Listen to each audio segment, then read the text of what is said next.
Bumiyahe papunta sa isang eye institute sa Makati kaninang umaga ang under arrest na si Senador Juan Ponce Enrile para magpagamot ng kaniyang mata.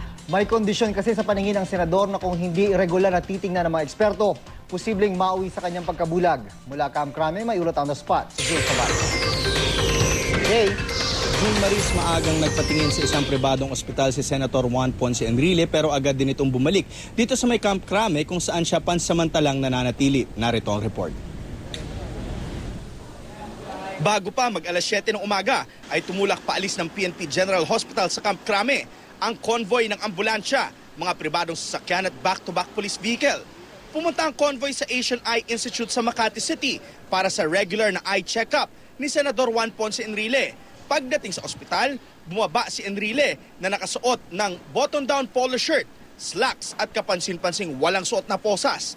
Ilang minuto lang ay bumaba na ito at agad bumalik ng PNP General Hospital ang kanyang convoy. Dumating sila sa Crame ng 7:52 ng umaga. Walang isang oras ang kanyang kabuang biyahe. Ayon kay Enrile, kailangan turukan ng gamot ang kanyang kanang mata. Base sa medical certificate na isinumite ni Enrile na bahagi ng kanyang mosyon sa Sandigan Bayan, 2002 nang ma-diagnose siya ng ag-related macular degeneration sa parehong mata. Isa itong problema sa mata na madalas nangyayari sa mga nakakatanda na. Kapag hindi naagapan, maaari itong mauwi sa pagkabulag.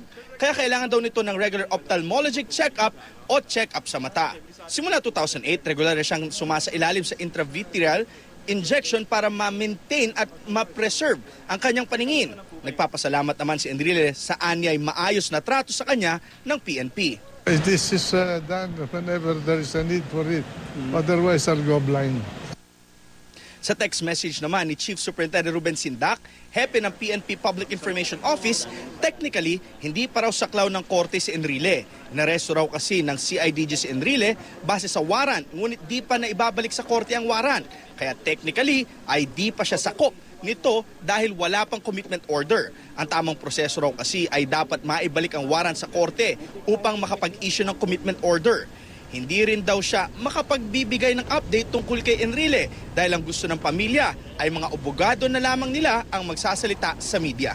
Mag-alas 10 naman kanina ng umaga nang dumating ang anak ni Senator Juan Ponce Enrile na si Kat Enrile kasamang isa pang lalaki. Kapansin-pansin nakakulay itim ang dalawa at mahigit kumulang isang oras lamang ang tinagal nila sa loob at agad sila lumabas, ngunit hindi sila nagbigay ng kahit anumang pahayag. Makailang beses na rin sinubukan ng GMA News na kunan ng panig ang mga abogado ni Senator Enrile, ngunit hanggang sa mga oras na ito ay wala pa rin sumasagot sa kanila. June? Maraming salamat, Jay Sabale.